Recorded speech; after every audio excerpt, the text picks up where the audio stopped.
Hey, baby. What's today? What's today? What's the big news today? Huh? Today is my 19-year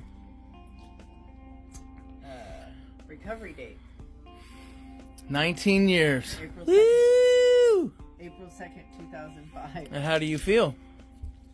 I'm good. Yeah? Can you believe it? It went by really fast, but it's just because How long were you an addict? since I was a teenager, but it got really bad in the mid-90s when Oxycontin came out. Was it part of your family? Oh yeah. Addiction ran in my family. I ended up in foster care due to abuse and neglect, and then as a teenager, I partied but never did hard drugs until I went to California, and that's when I got involved with meth and LSD, and that was in like 89, 1990, and then came to Alaska, and I came back to Alaska, and my addiction still didn't stop. I had my son, I was 18 years old, and when I had him, I ended up using drugs again. And then years later, I got involved with Oxycontin, and then I wanted off of it, and I started using meth in 2004 to get off the oxys, or the opiates. I would use anything, Oxycontin, heroin, all of it.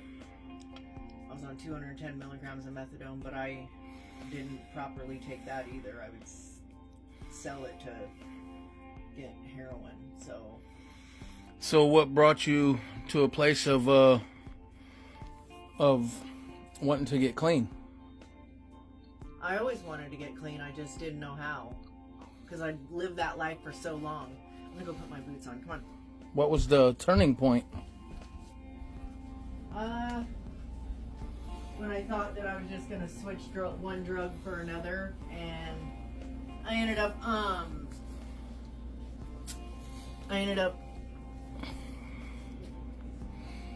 learning how to cook meth, and that in January of 2005 I was arrested and then released, and I did it again, and so I had 2 meth labs. March 23rd I got raided again, March 23rd 2005, and then they put a fugitive thing on the news looking for me, and I got in a high-speed chase. Even though I wanted to stop using, I hated it and I loved it at the same time, but I wanted something different. So April 2nd 2005 I was arrested after a high-speed chase from the police. I was trying to get away from them, and they got me, and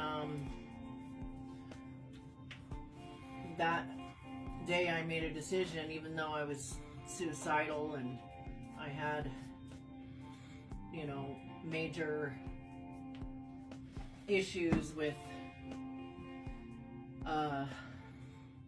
being in jail, and my son being in foster care going through the same thing that I went through. I wanted something different, and 10 days in, I asked for a Bible. I started praying. I asked God to take my addiction. I mean, I had asked him 10 months prior to that too, but he answered my prayer in a way that I didn't think. Some of us need a jackhammer, and I needed a jackhammer. I had to undo decades of stuff that I was a product of my environment. So when I went to prison, I made a decision that I was going to figure out how I was going to live a different life, even though I didn't know how to live it. And so you're really big into Jesus Christ and your walk with him. Where did that take place? I've always believed in God, but I didn't have a relationship with him. My relationship started in prison. I started getting in the Word, started reading, really finding out my true identity, surrounding myself with mentors, people that would volunteer and come inside the prisons, the Christian mentors. Helped start a Christian program for the women inside the prison. Graduated that, took every class, and I just didn't hang out with anybody, even though it wasn't popular to follow God in prison and, not be in the middle of the mix.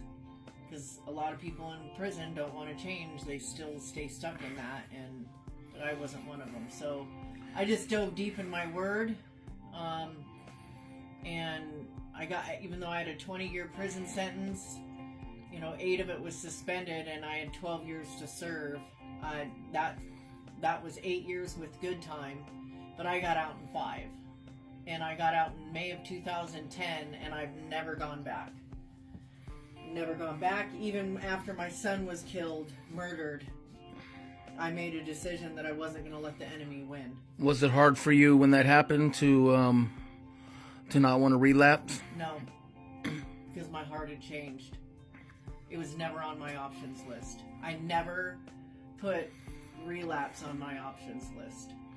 The only option I had was to reach out to people that I trusted, people that mentored me, and that loved me, was going to surround me, and accept the help. Not isolating, and then also, I took 3 weeks off of work, and I went back to work so that my mental health I wasn't stuck inside my head by myself at home, because me and my son lived together, and him not being there was a reminder of his passing. And so today, 19 years, how do you feel about your life today?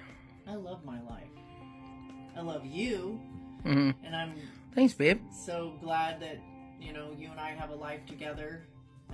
We are in our 50s, so obviously we have medical issues, and you don't look it. Thank you. You're beautiful. Thank you. But I'm saying, even though we're in our 50s and we have our medical issues, and I'm always worried about your health and you're worried about my health, I'm very content with my life today, and I'm really happy that I have you to share it with, and I'm really happy that I'm able to ditto, babe. I'm really happy that I can inspire other people, because recovery is possible, but it just takes you making that decision. Well, you definitely helped me change my life. So if in parting words, if it was the last words you could ever say, what would be your one thing that you would tell somebody that is struggling to try to get their life back together after addiction? If you're still breathing, you have hope. Jesus Christ is the answer. He helped me getting a relationship with him. And you're not worthless. Your addiction is not your identity. And you don't have a choice to not struggle with addiction or be an addict, but you do have a choice to be in recovery. And it all comes down to choices. We all have choices. And so... well, I love you, baby. And I'm proud of you. Thank you. I'm proud of you, and you're very inspiring, even to your husband. Thank you, baby. Thank you, and...